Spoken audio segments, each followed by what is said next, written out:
Чинган Alsvin – это переднеприводный компактный седан бюджетного сегмента, относящийся к C-классу по европейским меркам. К его целевой аудитории относятся в основном семейные автолюбители с невысоким уровнем годового дохода, желающие получить недорогой и неприхотливый автомобиль на каждый день, для многих из которых это будет первая иномарка после отечественных легковушек. Официальная премьера компактного седана Чинган Alsvin V7, именно под таким названием он известен у себя на родине в Китае, состоялась еще в октябре 2014 года на международном автошоу в Ганчжоу. Вскоре после этого стартовали и его первые продажи на рынке Поднебесной. Ну а теперь познакомимся с бюджетным седаном поближе. Кстати, на нашем канале уже есть большая коллекция обзоров на автомобили марки Чинган.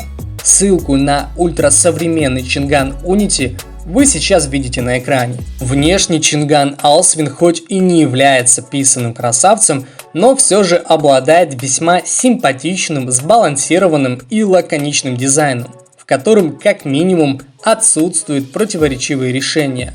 В меру агрессивный передок с нахмуренными фарами, аккуратная решетка радиатора и рельефным бампером. Классический силуэт с выразительными бортами и правильными росчерками колесных арок. Незатейливая корма со стильными фонарями и пухлым бампером. В общем, выглядит седан ничем не лучше, но точно и ничем не хуже большинства одноклассников.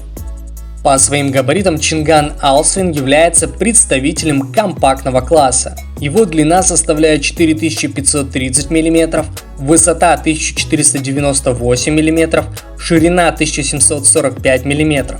Колесная база насчитывает 2610 мм, а клиренс составляет 155 мм. В снаряженном виде авто весит от 1220 до 1240 кг в зависимости от модификации. Салон Чинган Alsvin выглядит весьма привлекательно, добротно для авто бюджетного сегмента и, как бы это удивительно ни звучало, без доли солидности. В поле зрения многофункциональный руль, лаконичный щиток приборов с аналоговыми шкалами и компактным табло борткомпьютера. Основательная центральная консоль с информационным экраном, асимметричными дефлекторами вентиляции, немалым числом кнопок и регулировок, управляющих аудиосистемой и микроклиматом. В отделке интерьера использованы только бюджетные материалы, хоть уровень исполнения довольно неплох. Багажник Чинган Alsvin в традиционном состоянии способен принять до 410 литров, что сложно назвать выдающимся показателем по меркам седанов. Галерка складывается парой неравных частей, открывая небольшой проем для перевозки длинномерных предметов. Во всех комплектациях авто оснащается 15-дюймовыми колесными дисками с шинами размером 195 на 55 R15, а еще полноразмерной запаской и необходимым минимумом инструментов. Седан оснащен бензиновым атмосферником объемом в 1,6 литра с 4 рядно ориентированными цилиндрами, системой распределения впрыска, которая регулируется фазами газораспределения, и 16-клапанным ГРМ, вырабатывающим 125 лошадей при 6000 оборотов в минуту и 160 Нм крутящего потенциала при 3,5-4,5 тысячах оборотов в минуту.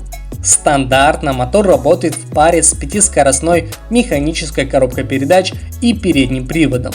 Полный, как вы понимаете, не предусмотрен. В качестве опции доступен и 4-диапазонный гидромеханический автомат. Время разгона до сотни, как и максимальная скорость, производителем не были заявлены. Известно только, что в комбинированном цикле на 100 км пути автомобилю необходимо около 6,5-6,9 литров горючего. Точное значение зависит от модификации седана. В основе Чинган Alsvin лежит переднеприводная архитектура с поперечно расположенным двигателем. Спереди седан традиционно снабжен независимой подвеской типа McPherson, а сзади полузависимой балкой.